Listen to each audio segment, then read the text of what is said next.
This one you have to be really concentrated. This I call the meditation flow. Every time, I play this flow, and I have to forget everything. I need to just focus. Then the beautiful, the sound is coming out. Every time I have some radical thoughts, then the sounds can kind of, ugly, It's a, big challenge,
The communist wrote about 3 pages of wonderful things to the Tibetans. And I feel okay about sharing this. It was given to me, and I won't read the whole thing, but there are elements of this that I do want to read. It's really cautioning Tibetans to remember who they are in this process that we're all going through right now. The hosting of the Olympic Games this year is a matter of great pride to the 1.2 billion Chinese people. I have from the very beginning supported the holding of these games in Beijing. My position on this remains unchanged. I feel the Tibetans should not cause any hindrance to the games. It is the legitimate right of every Tibetan to struggle for their freedoms and rights. On the other hand, it will be futile and not helpful to anyone if we do something that will create hatred in the minds of the Chinese people. On the contrary, we need to foster trust and respect in our hearts in order to create a harmonious society, because this cannot be built on the basis of force and intimidation. I want to urge my fellow Tibetans who live in freedom outside Tibet to be extra vigilant as they voice their feelings on the developments in Tibet.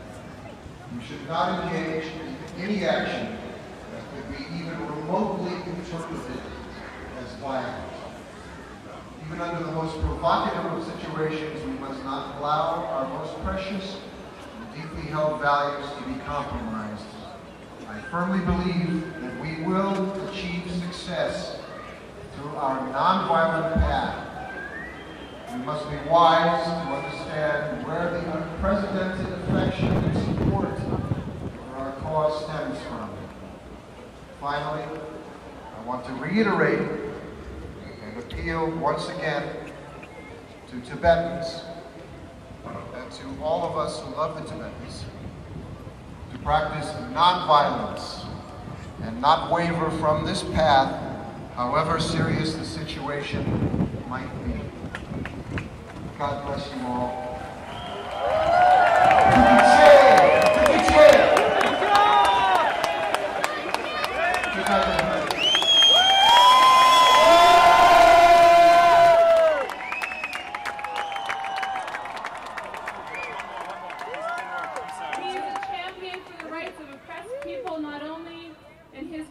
but throughout the world.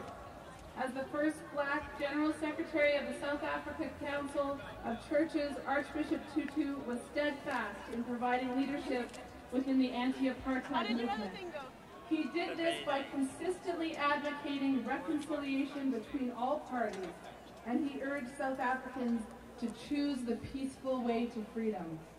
After the fall of the apartheid regime, Archbishop Tutu headed the Truth and Reconciliation Commission, designed to unearth atrocities, consider amnesty, and recommend compensation to victims. Since then, Archbishop Tutu has become a powerful international moral voice for the oppressed. He is a powerful advocate and a strong ally of the Tibetan people, and if I may say thank you for standing with us at this time and for as long as you have.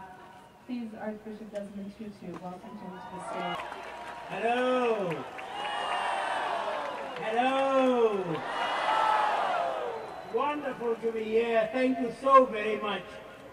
I bring you greetings from your sisters and brothers in South Africa. Hey, I need lights on that side. I want to remind you that it is still the new South Africa, the free South Africa, the democratic South Africa. I want to remind you that it was people like yourselves who demonstrated on our behalf. It was people like yourselves who boycotted South African goods on our behalf. It is people like yourselves who held demonstrations and vigils. It is people like yourselves who were ready even to be imprisoned on our behalf. And today, apartheid, which at the time looked invincible, today it has bitten the dust, it is destroyed. And on behalf of all of our people, I want to say a very big thank you to people like yourselves who helped us to become free. But I want to remind you, why I am reminding you is to say thank you. Thank you for continuing that tremendous tradition to stand for freedom. We have come to say this is a moral universe. This is a moral universe that right and goodness and compassion and freedom are going to prevail. We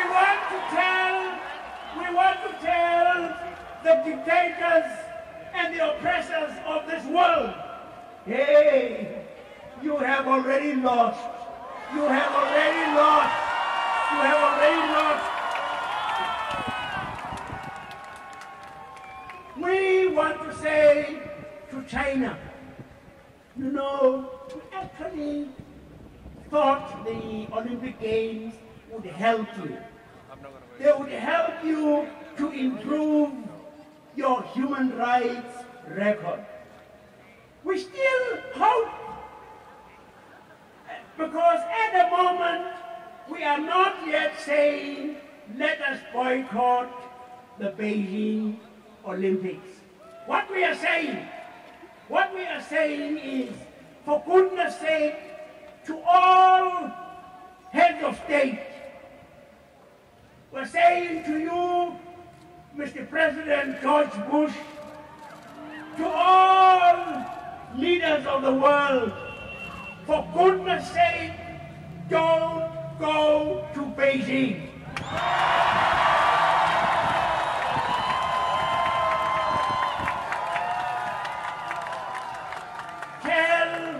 Tell your counterparts in Beijing, no. We wanted to come, but now, no, sorry, no. Sorry, I forgot. I didn't look at my schedule properly. I've got something else. I will not be able to come. Oh, yeah. I can see. Oh, yes, no. I've got something else.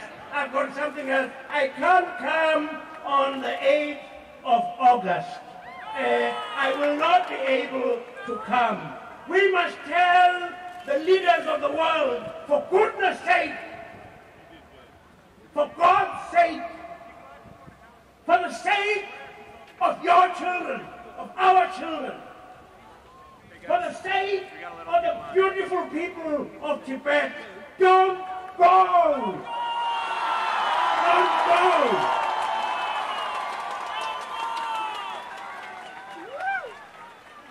Please. If this Olympic torch has still got to go through these relays, I hope, they are going to have the good sense to say no. We realize that people are getting angry and they will stop the relay. But we're not saying that. All we're saying is, please, for goodness sake, don't let it traverse Tibetan territory. And I would again say, let us ask them, China, you presidents and general secretaries and whatever, there is an incredible human being, the Dalai Lama. The Dalai Lama is one of the most wonderful human beings on earth.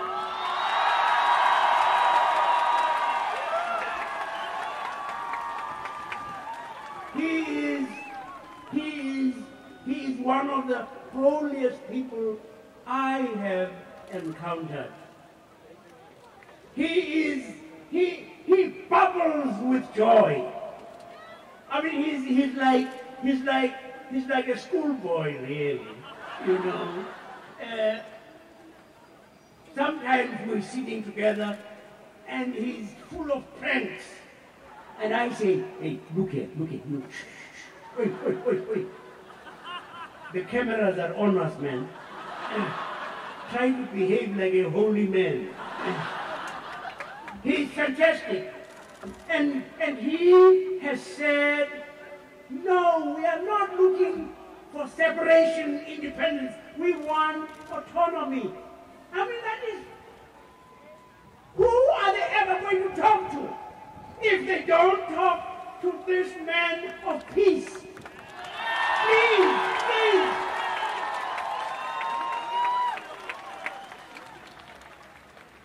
And then, as he has said,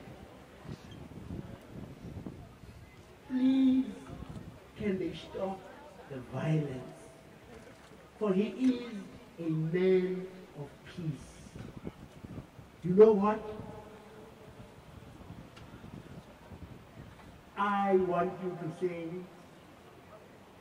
to the leaders of the world, just one thing, all of us here. Don't go. 1, 2. I can't hear you. What is it?